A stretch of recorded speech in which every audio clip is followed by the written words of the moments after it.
Oke, selamat malam pemirsa cumi-cumi.com dimanapun berada. Hari ini spesial interview, benar-benar super spesial. Yes. Kalau nasi goreng itu apa ya? Nasi goreng spesial. Yes. Pakai telur. 2 telur. Oh, ya campur. Bener ya, ada ya. Dan di sini ada 2, saya boleh bilang pendekar hukum lah. Di sebelah kiri saya ada Bang Deoli Payumara. Semua pemirsa cumi-cumi.com pasti tahu, banyak penggemarnya di cumi-cumi. Yes. Di sebelah kanan saya Bang Rasman, nggak kalah banyak juga penggemarnya di cumi-cumi. Tapi hari ini ada yang spesial karena apa? Saya nggak akan duduk di sini. Kursi saya akan serahkan ke Bang Deolipa. Baik. Jadi malam ini Bang Deolipa yang akan menjadi host, menggali cerita dari Bang Rasman. Karena itu waktu dan tempat saya berikan seluas-luasnya Bang. Silakan ngobrol sama Bang Rasman.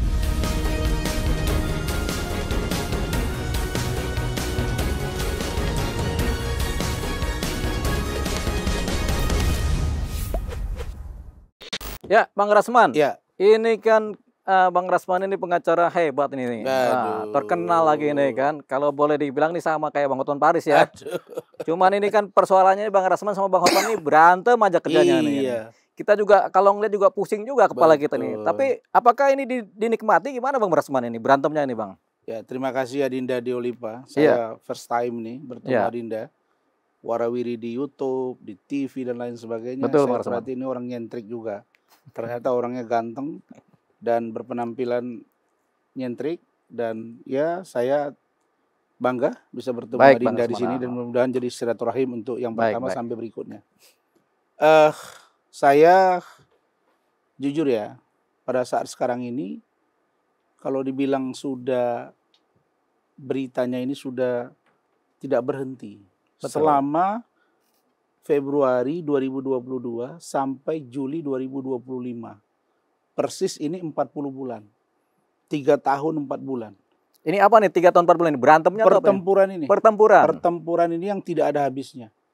Dulu saya masih ingat sebelum saya tempur dengan Hotman itu 1 bulan sebelumnya adalah Ukraina dengan Rusia. Ya. Itu aja patokannya. Nah, saya nggak ngerti kenapa Ukraina dengan Rusia belum selesai juga sehingga kami juga belum selesai. Nah, tetapi satu poin bahwa sesungguhnya kasus ini berawal dari adanya dugaan saya bahwa saudara Hotman ini ya dalam tanda kutip mempengaruhi klien saya Richard Lee. Richard Lee ya? Richard Lee. Dr. Richard Lee. Dan Richard Lee itu sebelum ketemu saya di Jakarta ini dia tidak punya siapa-siapa. Saya tahu betul itu. Dan bahkan dia ketika ditahan, saya yang melepaskan, ditangkap di Palembang, dibawa ke Jakarta, heboh beritanya, saya yang juga melepaskan. Tetapi belakangan setelah viral berita itu dan dia keluar, lalu kemudian kita diundanglah di Hotman Paris Show.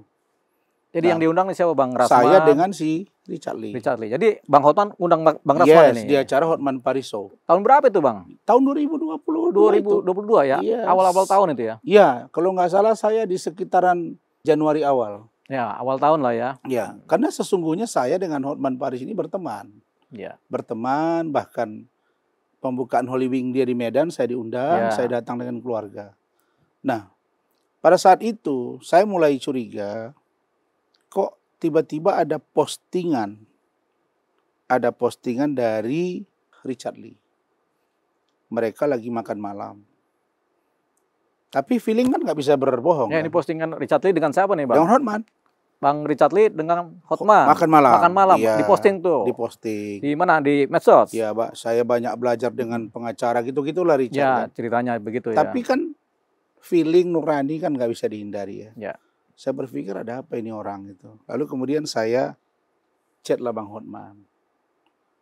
Waktu itu saya panggil dia abang kan. Karena memang dia senior. Dia sekarang 64, 65 kan. Beda sama saya itu beda 10 Jadi, atau 11 tahun. Bang Hotman 65, Bang saya sekarang Rasman 54. 54. Ya. Jadi saya chat beliau melalui WA. Saya bilang, Bang, dalam rangka apa dengan Richard Lee makan malam gitu. Oh enggak man, ini kami cuma biasa aja bicara bisnis. Saya bilang bang itu klien saya. Iya aman. Lalu kemudian tak nyampe seminggu posting lagi lah Richard Lee. Ya. Gantian dia posting Richard Lee. Nah kemudian itu juga makan malam dengan Hotman di tempat yang berbeda. Betul. 2 kali jadi ada 2 kali. makan malamnya. Lalu kemudian saya tanya lagi dia. Saya masih tanya ke Hotman. Bang ini ngapain lagi bang? Iya kita mau bicara bisnis. Nah pada saat yang bersamaan Richard Lee ini bolak-balik. Ingat ya setelah kita kan tahu kualitas klien kita. Ya. Dia boleh dokter misalnya ya. Merasa anak saya juga 2 dokter. Saya kan tahu kualitas dia dalam pemahaman hukum. Gak pernah itu yang namanya nanya A, nanya B, dokumen A, dokumen B. Kan gitu ya, karena kita udah nangani ini dengan maksimal. Tiba-tiba, beberapa hari kemudian dia sibuk tuh. Bang, BAP yang apa, bang, berkas saya yang ini mana bang? Berkas yang ini mana bang? Ini pokoknya kayak diajari gitu. Ya. Saya panggil lah istri saya, Bu Ade. Saya bilang, ini tengok nih, WA-nya si Richard. Oh, jangan-jangan mereka sudah ada kerjasama ini. Kan gitu. Saya WA Richard. Pak dokter, ada apa Anda dengan Bang Hotman? Oh nggak ada gini. Belakangan muncullah informasi bahwa mereka kerjasama bisnis. Oke? Ya. Dan ingat, setelah itu Richard itu tidak lagi menjadi menunjuk saya sebagai kuasa hukumnya di kasus dia yang masih berjalan. Tadi awalnya dia klien tetapnya iya. Bang Rasman iya, ya. Iya, jadi dia berdalih ada pengacara yang lain. Lah, saya tahu pengacara dia nggak ada siapa-siapa. Cuma saya pengacara dia ada satu di Palembang yang sering datang sini, nemanin saya malah. Nah, di sini ada yang nggak beres ini gitu kan. Nah, ya. Jadi lah, dan akhirnya dapat dipastikan mereka bekerja sama sampai hari ini. Jadi akhir ini Richard Lee itu bekerja sama dengan Holy Wing. Bekerja sama dengan produk kecantikan Dr. Hen, istri dia. Istrinya si Richard. Nah, tapi ini kan persoalan pribadi saya dengan Hotman yang tidak ada hubungannya dengan siapapun. Ini hanya persoalan saya pribadi dengan Richard Lee gitu. Dan ini memang sudah kelihatan ada something wrong gitu ya. Nah, lalu kemudian saya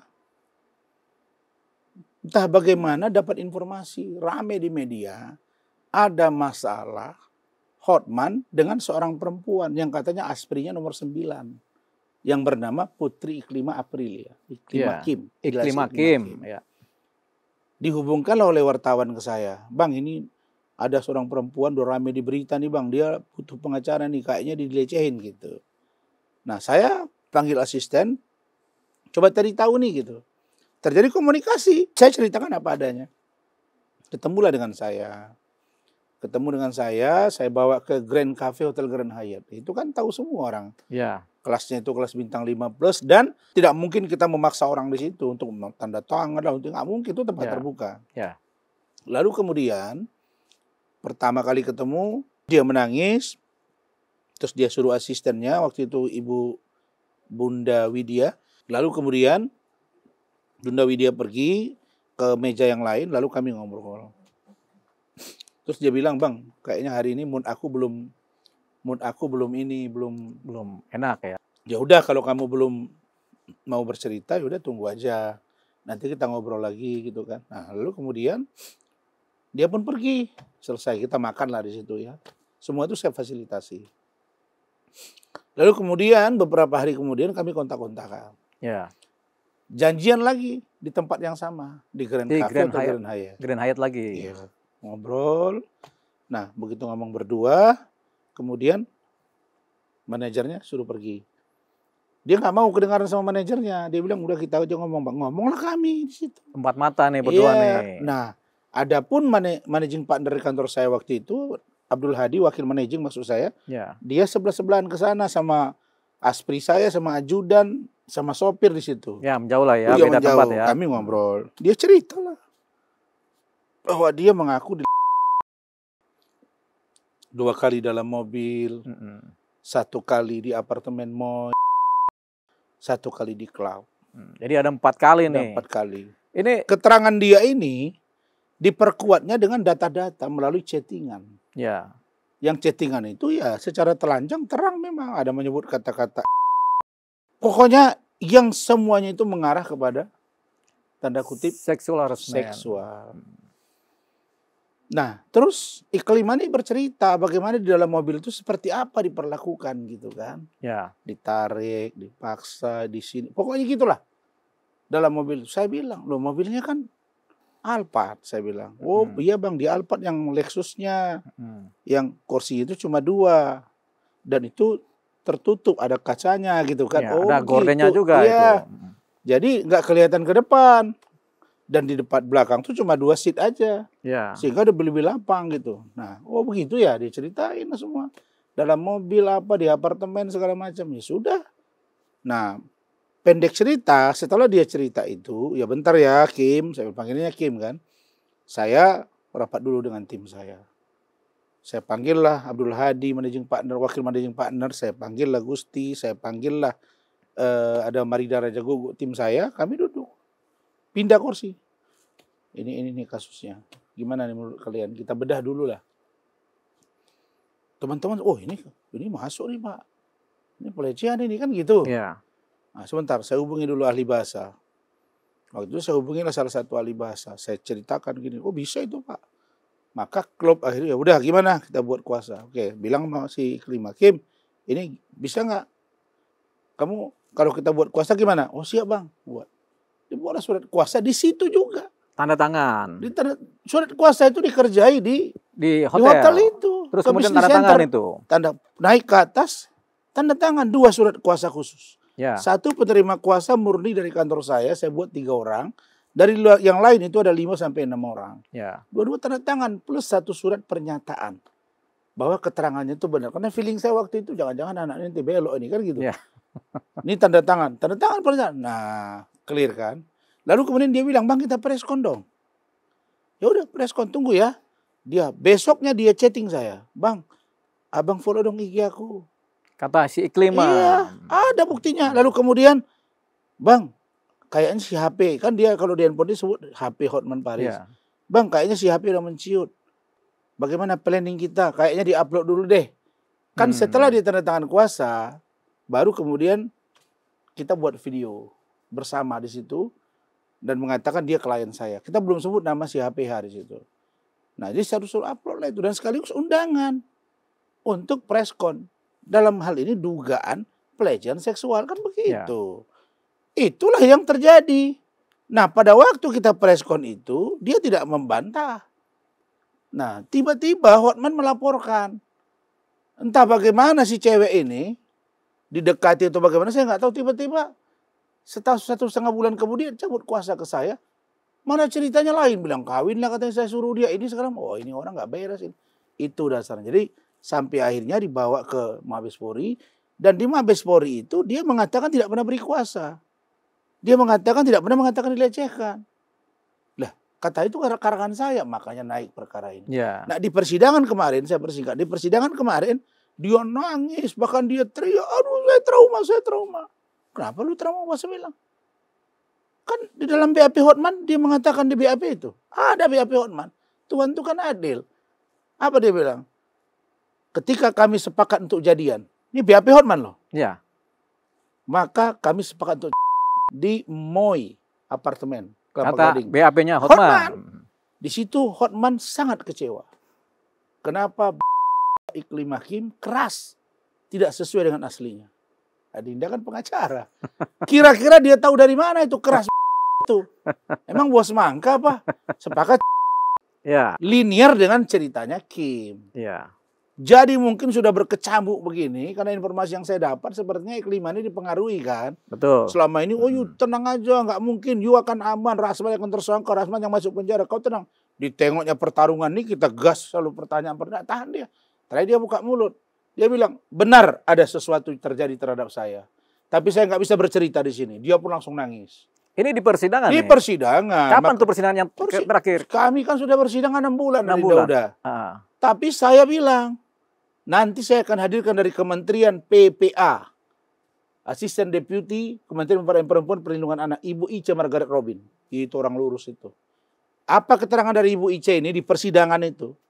Saya tanya, Bu Ice, benar tidak Iklim Hakim mengaku kepada Ibu selaku utusan khusus menteri pada waktu itu untuk menemui kami? Pertama satu, apakah benar saya kuasa hukumnya? Benar. Apakah Iklim Hakim bercerita 2 kali dilecehkan dalam mobil? Benar. Apakah benar Iklim Hakim 1 kali di apartemen Moy, di situ dipaksa melakukan hubungan badan? Benar. Apakah benar Iklim Hakim pada waktu itu di klub apanya dilecehkan? Benar. Nah, itulah fakta yang terjadi di persidangan. Nah, pertanyaannya, mulai dikejar nih, Rasmani nggak beretikat baik. Rasmani kenapa preskon? Putusan MK membolehkan preskon. Bagian dari non-litigasi. Nah, pertanyaan berikutnya, apakah saya yang sudah melakukan keinginan klien saya ini, lalu kemudian dilaporkan, terus saya akan terhukum dengan dia? Wah, itu udah nggak benar. Itulah ceritanya. Jadi yang harus bertanggung jawab satu, Iklim Hakim harus diproses karena dia berbohong ke saya di awal. Maksudnya di kepolisian, sekarang dia bertanggungjawabkan karena dia mengaku. Yang kedua, bagaimana dengan Hotman? Hotman bilang kami suka sama suka. Iklim Hakim bilang saya nggak pernah suka sama suka. Hotman bilang dia bukan aspri saya. Iklim Hakim bilang aspri saya. Terus Anda berapa terima gaji? Kami tanya 4 juta, bayangin. Ya Hotman yang ngaku orang kaya cuma ngasih 4 juta bro. Nah ini salah 4 juta satu per fakta. bulan ini ya? 2 bulan dia kerja. 2 bulan kerja, 1 cuma bulannya dapat 4 sampai 4,5 juta. Oh iya. Itu cerita. Jadi intinya adalah bahwa tidak ada lagi yang bisa ditutupi di kasus ini. Maka Hotman barangkali dia menjadi pusing. Akhirnya dia mencobalah menyerang saya di kasus-kasus yang lain. Seperti yang katanya contempt of court yang sampai hari ini belum ada undang-undangnya. Itu dia Dinda. Jadi singkat ceritanya. Ini dari awal sampai akhir tadi itu. Iya, setengah jam aja kurang ya. Mengenai apa yang terjadi hubungan antara Bang Hotman dengan Iklim Hakim. Kemudian akhirnya Iklim Hakim datang ke Bang Rasman. Dan ini benar semua Bang ya? Benar semua ya. Nah, tim hukum saya ada. Kalau benar semua kan sidangnya ada terbuka, ada tertutup di persidangan sudah terbuka semua. Udah terbuka. Kita udah secara telanjang tuduhan apa nih itu. Kalau faktanya demikian kan tuduhannya kan penyemaran nama baik kalau nggak salah Bang ya? Iya. Ya kalau faktanya begitu apakah masuk unsurnya? Sesuai dengan Adinda sebagai orang hukum. SKB 3 Menteri tahun 2021 mengatur kan kalau perbuatan itu fakta. Tidak ada tindak pidana di situ kan? Ya, artinya kalau memang fakta dan ceritanya adalah fakta, tidak ada lagi cerita tentang pencemaran nama baik kan. Jadi itu yang kedua. Kalau ada laporan polisi atau Dumas, maka itu dulu yang diproses, dibuktikan ada tidak perbuatan itu. Itu juga belum diproses. Terus ditanya sama JPU, kenapa tidak dilanjutkan? Loh, dia 11 Juni udah cabut kuasa, bagaimana saya ngurus lagi? Ya, kan sebenarnya gini Bang Rasman ya. Bang Rasman sebenarnya sudah terlindungi dengan adanya surat kuasa kan. Jadi bisa bertindak, legal standingnya ada karena memang adalah kuasa hukum dari Iklim pada saat itu kan. Jadi bicara dengan kata dugaan sudah cukup. Begitu. Itulah yang aneh. Ahli dia mengatakan bahwa dugaan itu sama dengan menuduh, kebalik dunia ini saya bilang. Jadi kalau dugaan, makanya kita diberi ruang satu kata, dugaan itu untuk bisa menceritakan apa adanya, tapi dugaan, begitu kan. Jadi nggak tahu saksi ahli dari mana ya. Tapi yang jelas mungkin perkara ini naik ke sidang karena faktor Iklim Hakim yang memang tadinya kayaknya begitu. Tidak mengakui cerita sebenarnya, kemudian pas di sidang dia akhirnya mengakui. Kalau begitu kan kita jelas ini ceritanya kan. Gitu. Jadi ini Bang Rasman itu kan terkait juga dengan contempt of court ya. Karena sidang ini juga ribut-ribut akhirnya kan ada Bang Firdaus naik ke meja lah. Itu gimana ceritanya Bang? Ya jadi kita kan sudah 4 kali sidang. Kelihatannya memang majelis hakim ini kan kita bukan sekali 2 kali sidang kan. Di sidang pertama itu pokoknya udah over, menurut kami over lah ya, berlebih-lebihan. Sampai saya tegur, di sidang pertama itu Firdaus sudah komplain. Ibu Ida Neti, Firdaus itu komplain. Yang mulia, kami jangan diperlakukan begini. Saya bilang jangan. Bahkan Firdaus dengan Ibu Ida Neti sudah sempat agak kecewa sama saya. Kenapa kok Bang Rasman kelihatannya takut gitu. Saya hanya menjaga hubungan baik dengan hakim. Kan gitu ya, biar difaktakan di persidangan apa yang dituduhkan Hotman. Tapi berketerusan, sidang 1, sidang 2, sidang 3, sidang 4. Sidang kelima inilah yang terjadi keributan. Ini tambahnya kacamata sini hakimnya nggak netral nih kelihatannya. Itu kan? Iya, jadi sementara sidang pertama sampai ke-4 itu terbuka dan boleh live, itu sudah dibuatnya penetapan. Kok tiba-tiba ketika Hotman akan diperiksa, itu nggak live. Dia minta supaya tertutup dan tidak boleh live. Ya ributlah semua. Dan saya di situ komplain. Saya sampai begini tangan saya, tolong yang mulia, tolong yang mulia.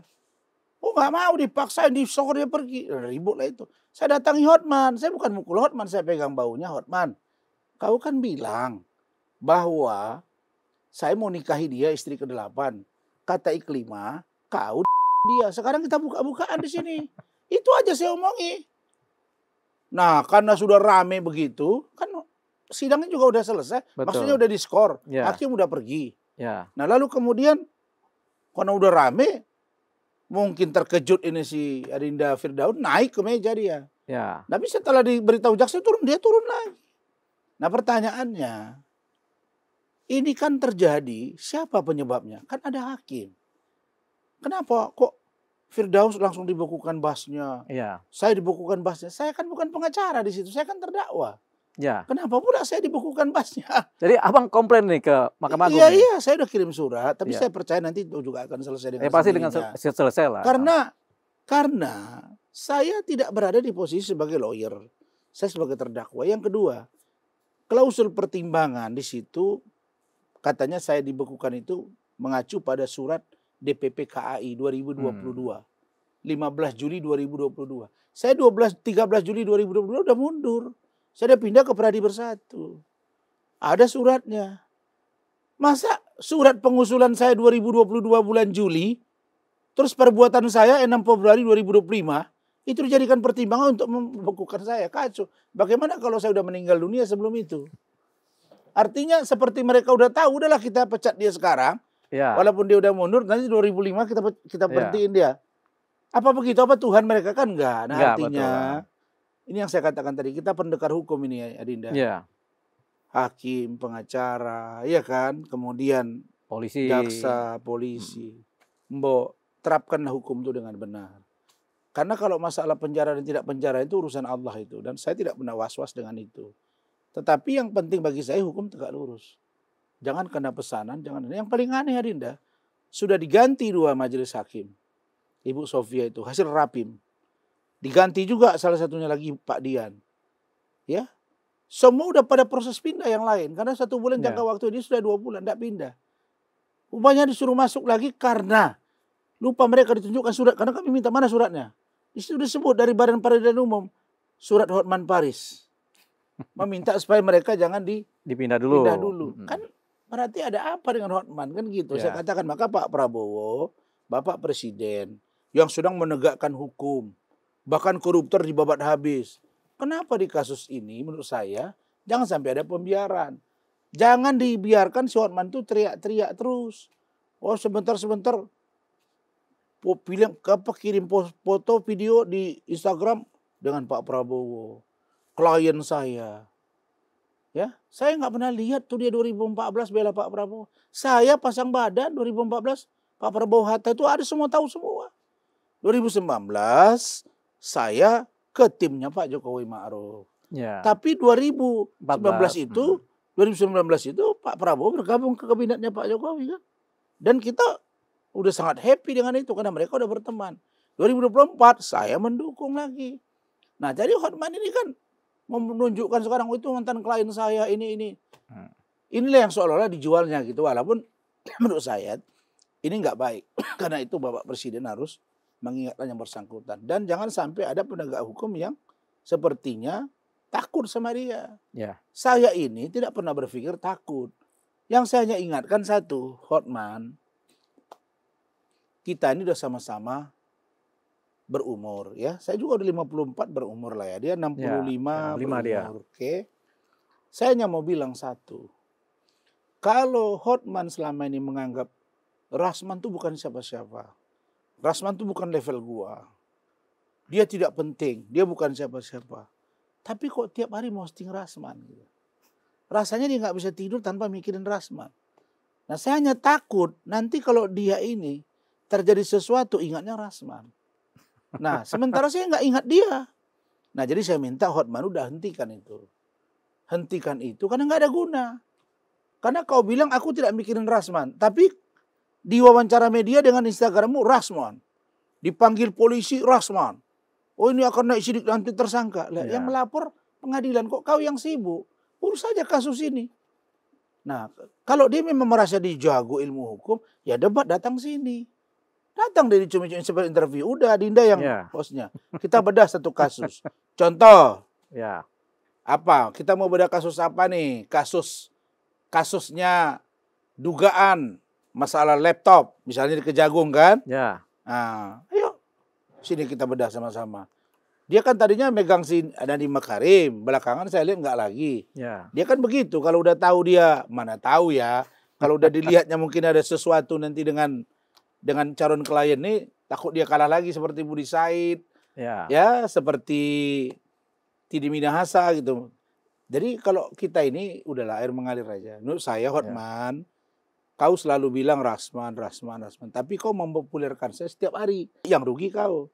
Tapi kalau saya ditanya, apakah saya happy dengan ini? Saya nggak happy. Karena menurut saya saat ini terkenal dan tidak terkenal itu urusan Allah, Tuhan. Tapi bagaimana kita cara membawa diri saja. Jadi saya nggak pernah merasa bahwa, oh saya udah hebat, saya enggak. Saya berteman. Tapi terkenal, ya banyak orang yang minta foto sana sini. Tapi bukan itu tujuan. Saya sebetulnya ingin cari lebih aman, lebih tenang. Karena anak saya mengingatkan saya. Ayah begini ya, jangan sampai ayah ini. Oh, udah aku ingat. Jangan sampai kayak ada orang pengacara itu diingatkan anaknya, diancamnya anaknya. Awas lu, nanti gue ini gak dikasih harta warisan. Bini juga ya, saya gak gitu-gitu. Tapi intinya saya ingin Hotman menghentikan ocehannya terhadap saya.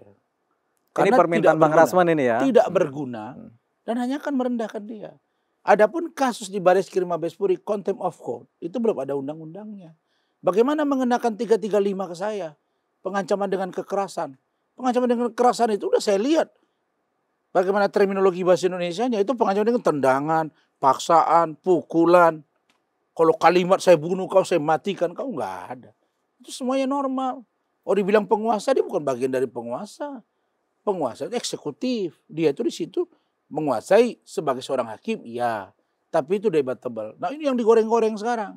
Dia larikan kasus ini yang dia bahas sekarang, kasus saya dengan di Bareskrim. Seolah-olah itu saya sendiri, padahal ada dan kawan-kawan, ada Firdaus Wibowo juga. Jadi dia ini ya, Hotman ini ya.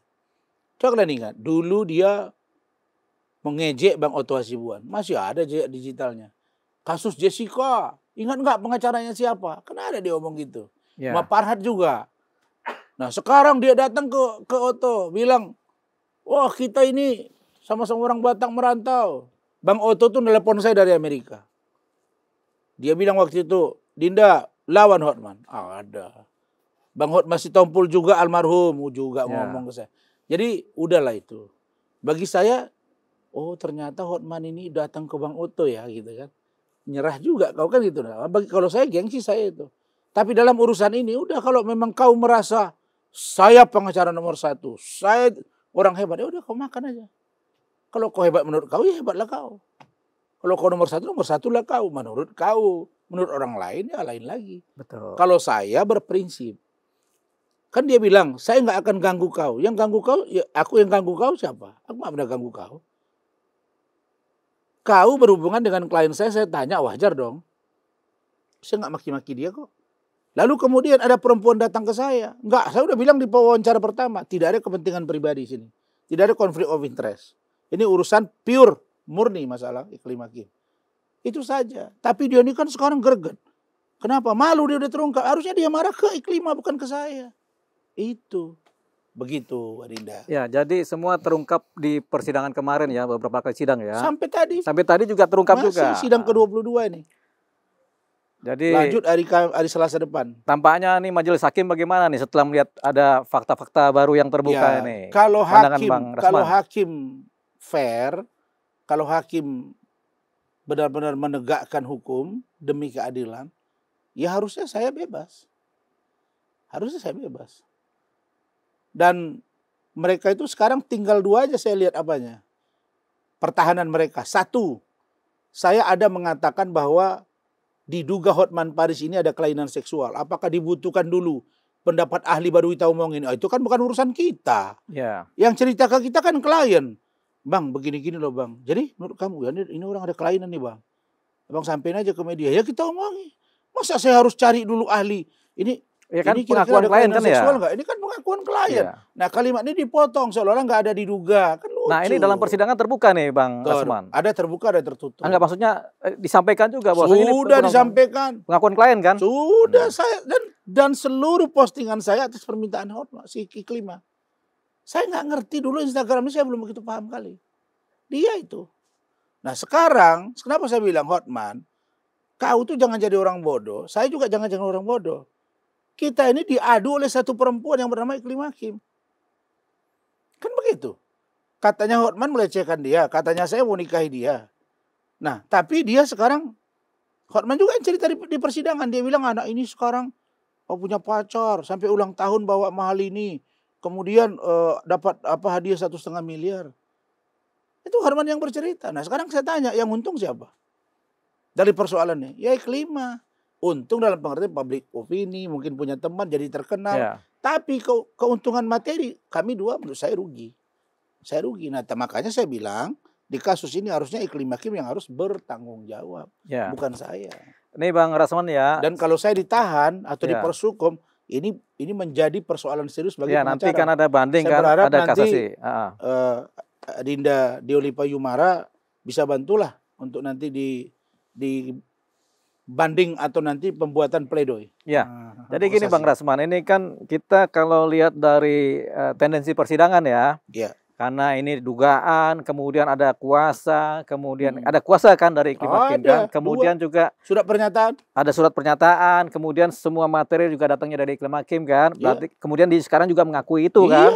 Berarti kan kemungkinan besar Bang Rasman ini lepas atau bebas. Harusnya. Nah, harusnya kan kemungkinan besar ini ya kita dapat. Nah, pertanyaannya gini Bang, seandainya Abang bebas dari hukuman kini, apa Abang mau balas ke Bang Hotman atau enggak nih Bang? Enggak ya? Enggak. Udah selesai gitu aja? Enggak lah, saya enggak seperti itu orangnya. Bagi saya dendam tuh enggak perlu. Enggak ada Abang gugat baru lagi atau bikin laporan polisi? Ini aja Evi Susanti, istri mantan Gubernur Sumut, udah SP3 laporan dia ke saya. Kalau saya lapor balik kan lanjut itu bos. Iya. Jalan tol itu kan. Begitu juga dengan yang laporin ijazah palsu saya. Udah SP3 lah. Saya laporin itu jalan tol. Nikita Mirzani laporin saya. Ya. Anaknya yang katanya saya buka data pribadi, undang-undang kesehatan kan di Polda Metro sudah SP3 juga. Kalau saya laporin juga itu jalan tol. Enggak, saya nggak akan lakukan itu. Karena saya nggak berpikir untuk ngancurin orang. Ya, jadi dengan keikhlasan Bang Rasman ini, jadi kalaupun ini selesai, ya sudah selesai gitu aja ya Bang. Selesai gitu aja Bang ya. Ya. Bagus ini Bang Rasman ini. Tapi saya juga punya pandangan nih Bang. Begini kan, ada Bang Hotman, ada Bang Rasman kan. Bagi saya sih, kalau Bang Hotman bilang ya, oh kaliber saya lebih tinggi kan begitu kan. Tapi kalau bagi saya secara tingkat popularitas udah sama ini. Gitu. Jadi Bang Rasman sama Bang Hotman sama itu popularitasnya. Karena semua orang tahu. Kita bertanya ke beberapa orang yang awam, kenapa Bang Rasman? Kenal. Kenapa Bang Keras? Berarti kan sama-sama populer. Tinggal masalah siapa yang merasa lebih aja begitu kan, gitu. Tapi kan Bang Rasman tidak merasa lebih kan. Saya nggak akan merasa lebih, biar aja dia yang lebih. Ya, ya biarlah Bang Hotman yang lebih. Di sini saya sampaikan udah Hotman kau yang lebih, kau yang pemenang, kau yang juara, kau yang number one. Bagi saya nggak penting validasi itu. Betul. Cuma kalau orang tanya, ya bayangin ya. Ya. TV swasta terkenal negara ini 2 kali mengangkat topik Rasman versus Hotman. Itu kan fakta. Fakta. TV One salah satunya. Rasman versus Hotman. Oke, iNews TV Rakyat Bersuara live semua itu. Rasman versus Hotman. 2 kali di situ. Berita lain Rasman versus Hotman. Terus dia mau bilang, oh Rasman bukan level saya. Kalau begitu Hotman versus Rasman yang bukan levelnya. Kan begitu. Harusnya kan. Ya, tapi saya tidak bicara itu. Ya. Karena dalam agama saya, urusan kemuliaan itu datangnya dari Allah. Ya. Mulia kata Allah, pasti mulia kata manusia. Hina kata manusia, belum tentu hina di mata Allah. Habis. Hina ini macam-macam. Ada orang yang lupa diri, sombong. Ya, bawa cewek ke klub, bawa cewek di kolam renang, diposting-posting. Kalau anak saya mungkin sudah digoroknya saya, apalagi istri kan. Apakah kita manusia yang tidak ada dosa? Oh enggak, saya juga bejat. Ya. Tapi tidaklah kita posting-posting kejahatan kita, kira-kira gitu. Kita kalau bisa kita tutup rapat-rapat. Ini pesan buat Bang Hotman atau gimana nih Bang Rasman? Buat semua pengacara. Oh, buat semua pengacara iya. Ya. Kalau saya kan aman-aman aja nih Bang. Kalau Adinda aman. Tapi tadi akan saya telusuri juga yang kata Vincent. Abang belum tahu dia siapa, nanti main ke rumahnya dulu katanya. Udah nanti kita main. Tapi saya Adinda ya, selama ini saya simpati dengan Adinda. Bicaranya datar, tenang, tapi substantif. Itu saya suka. Ya. Masing-masing orang punya brand lah. Ya, punya brand karakter juga ya. Punya brand. Dan Rasman. terhadap media saya tengok care banget. Care. Sama media Adinda care. Dan saya kan pernah 12 tahun jadi wartawan, jadi saya paham lah. Ya. Hebat Adinda ini, hebat. Dan special interview ini kan saya kira YouTube, selama orang berpikir kan podcast ya. Podcast ini, podcast itu gitu kan. Sekarang cumi-cumi ini udah masuk nih. Ke podcast wilayah, dan YouTube podcast sudah masuk ke ranah itu. Mereka tinggal menggunakan yang 8, sekian juta follower itu. Saya kira bulan depan udah bisa 9 juta ini. Ya. Jadi betul. Jadi cumi-cumi ini followernya udah mau 9 juta ya. Artinya dari 270 juta orang Indonesia, 9 juta itu gabung sama cumi-cumi.com ya. Yang jago siapa orang-orang ini kan? Betul. Kita dua begini coba. Tanpa honor lagi, betul nggak? Kalau yang lain kita dikasih honor. Di sini kita nggak, kenapa? Karena mereka ini objektif. Betul. Itu yang saya suka. Bang, objektif dan konsisten. Ya, kalau honor kan kita di luar aja main gede-gede Bang. Cukup. Cukup dua. Cukup. Ya, jadi ya itu tadi ya. Jadi Bang Rasman, ini saya apresiasi sama Bang Rasman ya. Pertama ya, menceritakan semua hal yang tadinya orang nggak tahu nih mengenai apa sih yang terjadi antara Bang Hotman dengan Bang Rasman, dengan Iklima bagaimana tadinya Iklima tidak mengakui di wilayah penyidikan sampai akhirnya berkas naik ke persidangan. Sampai ke kejaksaan pun dia belum mengakui. Dia belum mengakui. Jadi makanya berkas naik ke persidangan kan. Setelah dia belok dari penyidikan kan. Dia mengakui juga ternyata memang benar nih. Ada dugaan-dugaan seperti yang Bang Rasman sampaikan. Dan pengacara juga ngomong. Betul. Tapi nangis dia ngakunya. Nangis. Jadi ini kan harusnya jadi satu pembuktian baru bagi hakim kan. Bahwasanya memang benar ini persoalan begitu kan. Jadi apa yang disampaikan Bang Rasman pada waktu itu yang kemudian sekarang menjadi agenda persidangan adalah benar. Memang faktanya demikian. Faktanya demikian. Jadi kita memang bisa juga ambil kesimpulan ya. Kalau hakim berpandangan lain nggak apa-apa. Tapi kita bisa ngambil kesimpulan bahwasanya apa yang disampaikan Bang Rasman adalah faktual. Kalau fakta berarti tidak ada pencemaran. Tidak ada tindak pidana. Tidak ada tindak pidana. Begitu. Jadi artinya bebas nih Bang Rasman ini. Nah, persoalannya setelah Bang Rasman bebas misalnya, kemudian apakah ada dendam apa sama si Bang Hotman? Jawabannya tidak ada dendam. Inilah kehebatan Bang Rasman. Iklima hakim pun saya tidak dendam. Ya, kehebatan Bang Rasman. Dan satu lagi, Bang Rasman sebenarnya sudah selevel dengan Bang Hotman. Ini kata saya. Terima kasih. Ya itulah yang kita sampaikan sekarang Bang Rasman ya. Tapi Dinda jangan sampai marah Hotman sama Dinda bilang. Oh nggak apa-apa kalau kita nggak ada persoalan. Begitu. Karena Dinda punya merek sendiri. Tapi jujur Adinda juga terkenal. Jujur. Siapa nggak kenal dia Lufayunara. Bahkan Adinda ketika mundur dari pengacaranya kasus Ferdi Sambo. Ya kan? Ya. Hebat Adinda. Saya lihat tuh karena gentle gitu kan. Oh saya merasa sudah saya omongi tapi dia gini. Itulah saya. Kita satu sikap sebenarnya. Kita nggak suka. Kita berontak. Lu nggak ikut gua yang tahu hukum. Lu ngatur kan gitu kan. Betul. Di situ mulai top beliau ini. Sampai hari ini. Siapa nggak kenal sih gitu. Nah tapi untuk yang terakhir, untuk Ibu Majelis Hakim, Ibu Sofia Tambunan, Pak Dian, kemudian Pak Silalahi, saya menyampaikan di sini bahwa fakta persidangan itu kadang-kadang dinamik baru terbuka. Kadang-kadang ada bertengkar. Tapi saya percaya Ibu Sofia, saya percaya Pak Dian, Hakim anggota dengan Pak Silalahi, bahkan Panitra dan Pak Ketua Mahkamah Agung, Pengadilan Tinggi DKI, seluruhnya Ketua PN Jakarta Utara walaupun sudah baru, saya yakin mereka bisa melihat ini secara utuh. Karena dalam ajaran agama begini, kalau dalam Islam, janganlah karena kebencian kamu kepada satu kaum atau seseorang membuat kamu tidak berlaku adil kepada dia. Kalau di dalam ajaran Kristen yang saya baca, bahwa hidup harus memberi lentera bagi orang lain. Satu waktu ketika Bang Hotman Sitompul meninggal, begitu banyak pengacara datang. Saya disuruh memberikan sambutan. Saya berpikir dua tentang Bang Hotma ini. Saya kan diundang ke kantor dia, diajak makan malam. Beliau support saya. Waktu berhadapan dengan Hotman pada waktu itu. Bukan karena dendam dia, bukan. Mereka support saya. Dia kasih sama saya satu kertas. Dia masukkan ke kantong saya. Setelah itu dia suruh buka, ambil, saya baca. Apa dia bilang? Adinda, ini pegangan bagi kami orang Kristen. Apa itu? Lawyer. Dia bilang dulu begini. Dalam surat Timotius.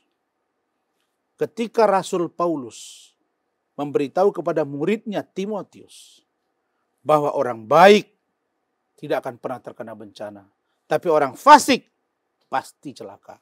Adinda pegang itu.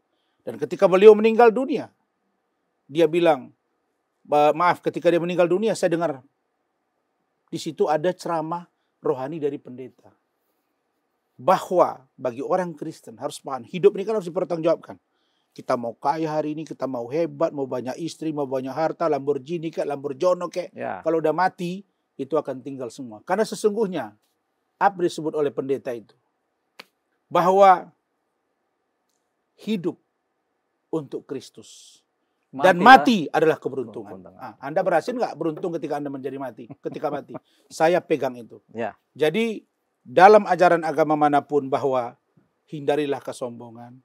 Selalulah bersyukur nikmat, bawalah perdamaian, jadilah lentera dalam kegelapan. Bagi orang pendeta, jadilah penggembala yang baik. Kalau kita digembala, jadilah seorang gembala yang juga nurut. Bagi orang Islam, bahwa apa yang diajarkan kebaikan, maka jawab dengan kebaikan. Saya kira saya tidak pernah menganggap Hotman ini rival saya. Dia senior saya, iya. Tapi hari ini ternyata Tuhan menakdirkan.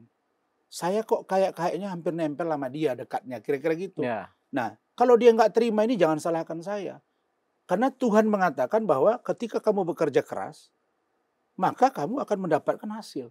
Kalau pepatah orang Indonesia, usaha tidak akan mengkhianati hasil. Selesai. Sama dengan Adinda sekarang, tetap leading namanya, karena Adinda berusaha. Sama dengan Cumi-Cumi hari ini, mereka tetap naik namanya, karena mereka mempunyai inovasi dalam membangun media ini supaya tetap menjadi tampil berbeda dan dari orang lain dan jadi perhatian publik. Saya kira itu. Ya. Terima kasih. Terima kasih Bang Rasman ya. Terima kasih banyak sudah kita wawancara Bang Rasman ini. Tapi paling tidak ini ada inti-inti daging-daging semua disampaikan yang mengenai perkaranya ya. Jadi kita juga bisa ngambil kesimpulan. Walaupun nanti hakim kita nggak tahu pikiran seperti apa. Ya, terima kasih Bang Rasman. Ya, buat teman-teman pemirsa cumi-cumi.com. Kali ini saya sebagai host, nggak tahu sampai kapan. Tapi hari ini sampai jam ini kita selesai ya. Terima kasih ya.